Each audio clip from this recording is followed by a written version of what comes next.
The night my sister got engaged, I sat alone at the corner of the bar and quietly wished I were somewhere else entirely. That sounds terrible. I know. She's my sister. I love her. But there's something uniquely suffocating about being surrounded by 200 people celebrating love when your own relationship had quietly collapsed 4 months earlier and you hadn't told anyone yet. I was still wearing the smile. That was the worst part. I'd gotten so good at wearing it that even my mother hadn't noticed anything was off. She'd hugged me at the door of the venue and said, "You look beautiful, sweetheart," and I'd said, "Thanks, Mom." And that was that. No one asks follow-up questions when you look put together. That's the trick, I suppose. Look put together and the world assumes you are. The engagement party was at the Ivy Room in Toronto, one of those restored heritage buildings in the Distillery District where the brick is the right kind of old and the Edison bulbs make everyone look golden. My sister Margot had planned it for 6 months. Every detail was perfect. The charcuterie, the jazz trio in the corner, the custom cocktails named after her and her fiancé. Everyone kept saying it was so Margot, which was true, because Margot has always known exactly who she is and what she wants. I am her opposite in almost every way. I ordered a glass of Pinot Noir and found the quietest corner I could, near the window that overlooked the cobblestones below. I told myself I was just taking a 5-minute break from socializing. The 5 minutes became 20, then 30. I was watching the rain start to streak down the glass when someone sat down beside me. Not next to me, exactly. The stool beside mine. But in a room this full, that was basically next to me. I didn't look over right away. I assumed it was someone's grandfather looking for a quiet moment. Or maybe one of Margot's coworkers, who'd also run out of small talk. I kept my eyes on the window. "You've been staring at that same spot on the glass for about 15 minutes, a voice said. Low, measured, the kind of voice that doesn't announce itself. It just arrives. I turned. He wasn't anyone's grandfather. He was somewhere in his late 30s, maybe 40, with dark hair that was going slightly silver at the temples, and the sort of face that looked like it had been through enough to know better, but hadn't let it make him bitter. He was wearing a charcoal blazer over a black shirt, no tie, collar open, and he was holding a glass of whiskey he hadn't touched. "There's a water stain," I said. "On the glass."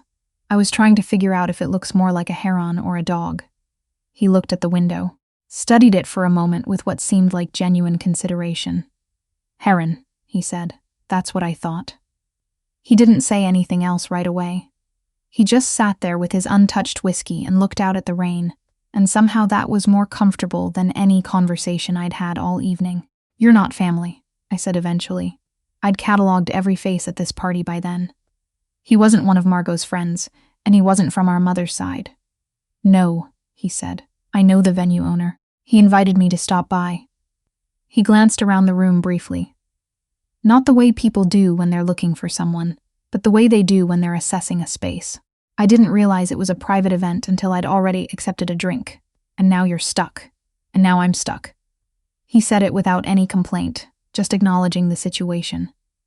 "Same," I said, before I could stop myself. He looked at me then, really looked. Not the polite, surface-level glance of party conversation, but something more direct. "Your family, though. Younger sister of the bride-to-be. That should mean you want to be here." I turned my wine glass slowly in my hands. "It means I have to be here. There's a difference." I don't know why I said that. I don't usually say things like that to strangers. But there was something about the way he'd said stuck, like he meant it without drama, that made honesty feel low risk. He didn't push. He didn't offer platitudes. He just nodded slightly, like I'd confirmed something he'd already suspected, and looked back at the window.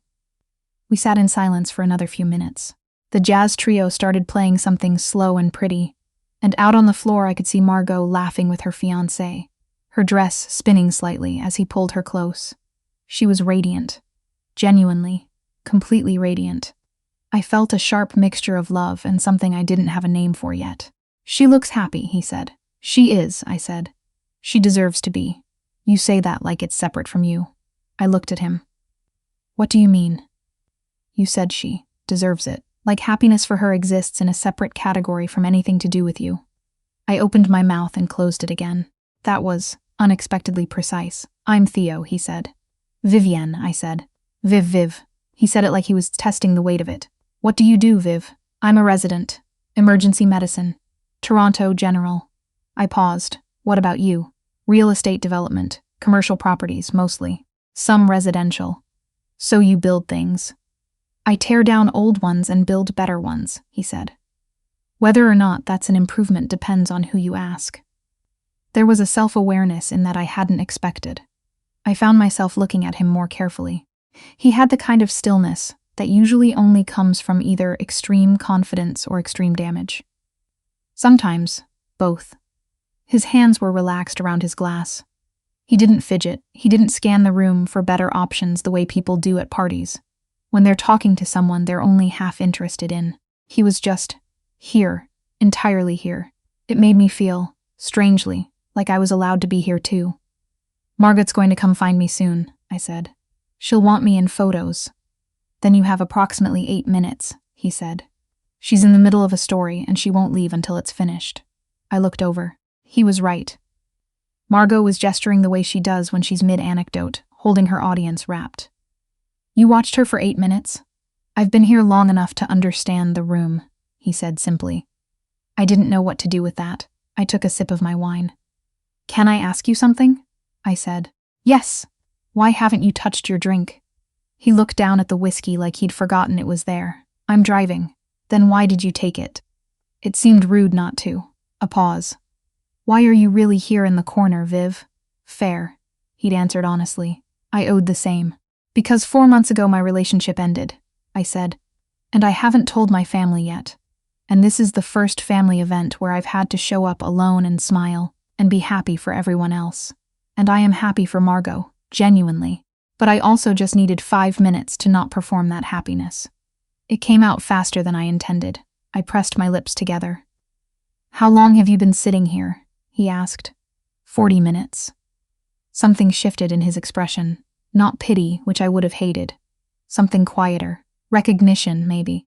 "The performing is exhausting," he said. "It is. For what it's worth," he said. "You looked completely natural. No one would know. That's either a compliment or an indictment. Both, probably." He finally picked up his whiskey and swirled it without drinking. "I'm sorry about your relationship. Don't be. It was the right thing." I said it automatically, the way I'd been saying it for 4 months. Then I surprised myself. I just haven't figured out how to stop missing the version of my life I thought I was going to have. The words landed between us. I hadn't said that to anyone. I hadn't even quite said it to myself yet. Theo set his glass down. "That's the harder grief," he said. "Not missing the person. Missing the future you'd already half built in your head." I stared at him. "Yeah," I said quietly. "That's exactly it." Margot appeared at my elbow 30 seconds later, exactly as predicted, pulling me into a hug that smelled like her perfume and champagne. "Viv, there you are. I need you for the photos and also to meet." She stopped, registering Theo. Her eyebrows went up a fraction. "Oh, hello. Hi," Theo said. He smiled. The first real smile I'd seen from him, and it changed his face completely. "Congratulations. This is a beautiful evening." Margot looked at me with the specific expression she's been making since we were teenagers, the one that means we're discussing this later. "I'll be right there," I told her. She gave me one more look and drifted back toward the photographer. I turned to Theo. "I should go." "You should," he agreed. I slid off the stool and picked up my clutch. Then I hesitated. "The heron," I said, nodding toward the window. "Look at it now with the rain." It moved. He looked. "It does look more like a dog now. Told you it was ambiguous." He looked back at me.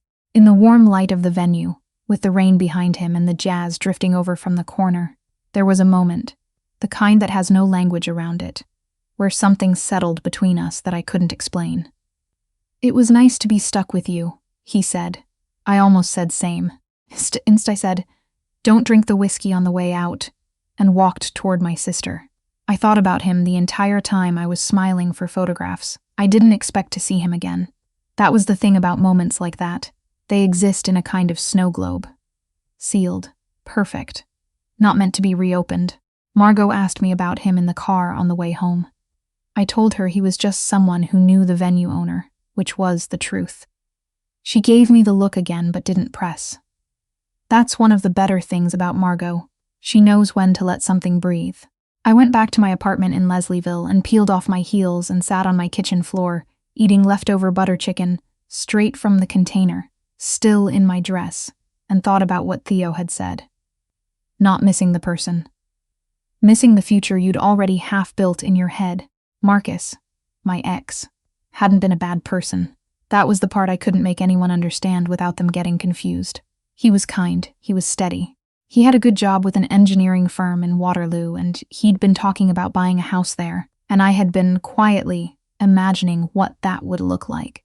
The yard, the eventual dog, the life with actual roots. When I realized I was building a future in a city I didn't want to live in for a person I loved in the gentle, habitual way. You love someone you've simply been with long enough. That wasn't enough. I knew it. He probably knew it too. We ended things on a Tuesday evening, both of us very calm, very adult, and I drove home and cried in my car in the underground parking lot for 45 minutes before going upstairs to my apartment and telling no one. 4 months later, I was still telling no one. I went to sleep that night with the sound of the jazz trio still faintly in my head and woke up to a 6 a.m. shift that left me no time to think about anything except the 14 patients waiting for me. Emergency medicine is good for that. It's hard to be inside your own head when someone needs you outside of it. I was 3 weeks out from the engagement party, deep into a run of overnight shifts, when my phone rang at 7 in the evening on a Wednesday. My first night off in 5 days. And I almost didn't answer it because the number wasn't in my contacts. Hello? Viv. A pause. It's Theo. From the Ivy room. I sat up straighter on my couch. How did you get my number? Your sister gave it to me. Another pause. I asked her for it. I should have asked you directly at the party. I realize this is a slightly unusual way to make contact. It was. It was also the most direct thing anyone had done in my direction in a very long time. And something in me responded to that before I could analyze it. She didn't mention that, I said. She probably wanted to see what you'd do. That was accurate. Margot was exactly that calculated. Why did you ask for it? I said. Because I'd like to have dinner with you, he said, if you're open to it. Simple. No performance, no layered implication, just the thing itself. I'm an emergency resident, I said. My schedule is. I know. Margot mentioned, I'm flexible. You pick the day. I looked around my apartment, at the leftover takeout containers on the counter, and the running shoes I hadn't worn in 2 weeks, and the medical journals stacked beside my couch that I kept meaning to read. Thursday next week, I said. I'm off at 6. Thursday next week, he said. Where do you want to go? Somewhere I don't have to perform, I said. A beat. I know a place. He took me to a tiny Portuguese restaurant on Dundas West that had 9 tables and a handwritten menu on a chalkboard and wine poured into juice glasses. There were candles in old bottles, and the owner, an older man with a white mustache, greeted Theo by name and gave us the corner table near the window without being asked. It was perfect. It was the opposite of the Ivy room in every way, and it was perfect. We talked for 3 hours.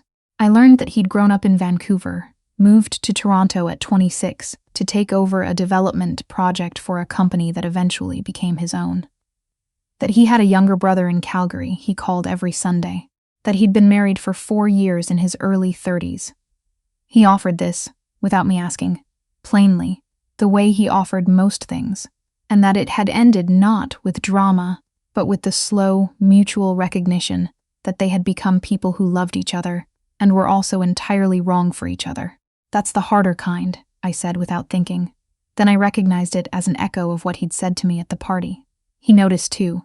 He smiled over his wine glass. Yeah, he said. It is. I told him about medical school. About choosing emergency medicine because I liked the immediate clarity of it. Problem, solution, next. In a world that otherwise felt frustratingly unresolved. About residency at Toronto General, which was brutal and necessary, and occasionally the most alive I felt. About Marcus, because it seemed fair, and because Theo had offered his own history without guarding it. How long were you together? He asked. 3 years. Almost. I turned my glass. Long enough to think you know what you're building. But you didn't want to live in Waterloo. I didn't want to live in Waterloo. What do you want? He asked, not aggressively, genuinely. To finish residency, I said immediately. To eventually specialize. I'm thinking wilderness medicine or emergency response, something that takes me outside sometimes. To have a kitchen with actual counter space. I paused. To not feel like I'm performing being okay. He considered this. You're not performing right now. I realized with some surprise that I wasn't. We walked along Dundas after dinner because neither of us wanted to stop talking. The night was cool the way October nights in Toronto get. That particular knife edge of autumn that reminds you winter is coming and you should probably enjoy this now. We had both brought jackets, but neither of us had put them on yet. He told me about a building he was working on. A mixed-use development in the annex, an old textile warehouse he was trying to preserve as much of as possible.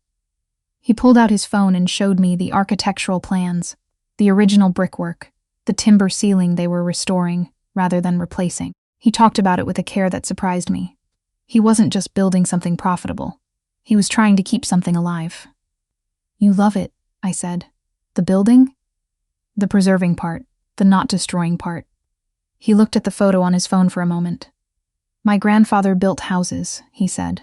Small ones, in a suburb of Vancouver that doesn't look like that anymore. I used to go to the sites with him when I was a kid. He'd show me the framing and say. He paused, and something shifted in his voice, just slightly. Theodore, this is where someone's life is going to happen. I stopped walking. He noticed and stopped too. That's why you do it, I said. That's why I do it, he said. We were standing under a streetlight. Around us the city moved and hummed the way it always does, indifferent and alive.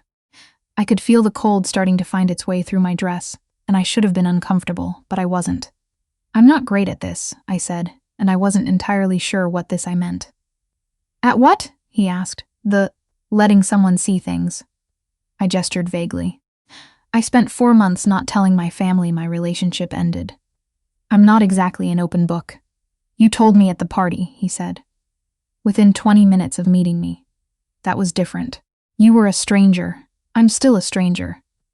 You're less of one now, I said, and somehow that felt like the scariest thing I'd said all night. He looked at me for a long moment, and in the way that he'd done at the party, that quality of being completely present, not scanning the horizon for something better. He just looked at me. I'd like to be less of one still, he said. I took a breath. Okay, I said. That was all. Okay. But we both understood what it meant. The next 3 months were not uncomplicated. There's a particular difficulty in trying to build something new when you're in the middle of a residency. The shifts that swallow 3 days whole, the Friday nights you're supposed to be somewhere, but you're standing in a trauma bay at 11 p.m., trying to keep someone's father alive. The exhaustion that gets into your bones in a way you can't explain to someone who hasn't lived it. Theo was patient in a way I hadn't expected, and wasn't entirely sure I deserved. He didn't ask me to be available. He worked around me without making it a sacrifice, or at least without performing it as one. But he also wasn't without edges. He was private in ways I kept bumping into. Not dishonest. Never that. But there were rooms in him he didn't open easily, and I'd knock, and sometimes he'd let me in, and sometimes he'd simply say not yet, and I had to decide whether to accept that. There was a night in November. First real snow of the season. My apartment, takeout ramen. Because neither of us had the energy for a restaurant. When I asked about his father. Because he'd mentioned his grandfather but never his father. And something closed in him so completely, I felt the air change. He's not someone I talk about, he said. Okay, I said. And then, because I'd learned something about honesty from him, but I notice you don't talk about him. He was quiet for a long moment, turning his chopsticks in his hands. He left when I was 11, he said finally, and I spent a long time letting that define how I moved through the world. A pause. I'm still working on which parts of that I want to keep and which parts I want to tear down. He said it with the same directness he brought to everything. And then he looked at me with something that wasn't quite vulnerability but was adjacent to it, an openness he didn't offer often, and which I understood was not a given thing. Thank you, I said. Not for the information, for the offering of it. He nodded slowly. Later that night, after the snow had covered the street below my window into something soft and temporarily quiet, he said, You're the first person in a long time I've wanted to let into those rooms. I was lying beside him, looking at the ceiling, and I felt something shift, not dramatically. Not the way it happens in films, but quietly. The way a door settles into a new position. I know what you mean, I said. About the rooms. I know you do, he said. I told my mother about Marcus on a Sunday phone call in December. Long overdue. She was less surprised than I'd anticipated. I wondered, she said, with the particular gentleness of a mother who chooses when to deploy her perception. And then she asked if I was okay, and I said yes and actually meant it, which was new.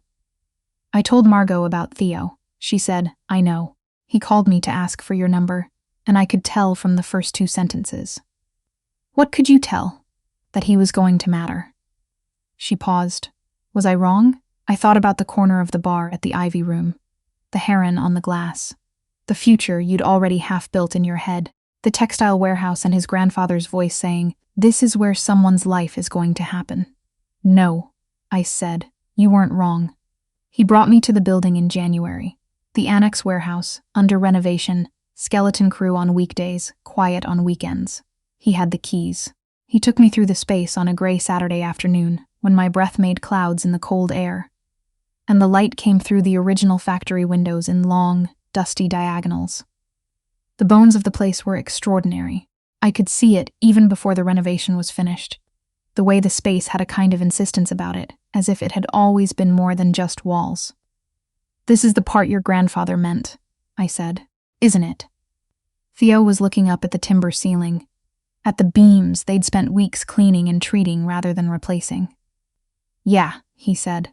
This is that part. We stood together in the middle of the empty space, our breath visible in the cold, the sound of the city muffled outside. He had his hands in his coat pockets, and I had mine in mine. And we weren't touching, but I could feel him entirely. When I was in 2nd year of medical school, I said, we did this unit on emergency triage. How to decide fast, what can wait, what can't. My professor said the hardest thing she'd ever had to learn was trusting a decision she made in under a minute. I paused. I think about that a lot. He turned to look at me. It took me about 40 minutes at that engagement party, I said, not the usual time frame. But I knew. He was very still. I knew that you were someone I didn't want to just leave in a snow globe, I said. He was quiet for a moment, that stretched long enough that I felt the cold more acutely. Then he crossed the space between us, not urgently, but with that same quality of complete intention that was so specifically him, and put his hand against the side of my face, and kissed me in a way that felt less like a beginning, and more like a confirmation of something that had already been decided the night. We both sat alone at a party and told the truth to a stranger. When he pulled back, his forehead rested against mine. I could see his breath, and mine intermingling in the cold air. I've been doing this for 15 years, he said quietly, taking things that are nearly gone and trying to keep what matters in them. He pulled back enough to look at me. You're the first person I've met who I don't want to restore. You're already exactly what you are. I laughed. Not because it was funny, but because something in my chest released that had been held for a very long time. That might be the most useful thing anyone's ever said to me, I said. He smiled, the full one, the one that changed his face. Good, he said. I'll try to keep being useful. Outside, through the old factory windows, the January gray pressed soft against the glass. Inside, in the cold and the dust and the light, in the bones of a building, someone was choosing to keep rather than tear down. Something settled into place in me that felt. After months of performing and hiding and grieving a future, I'd half built in my head, like the genuine beginning of one.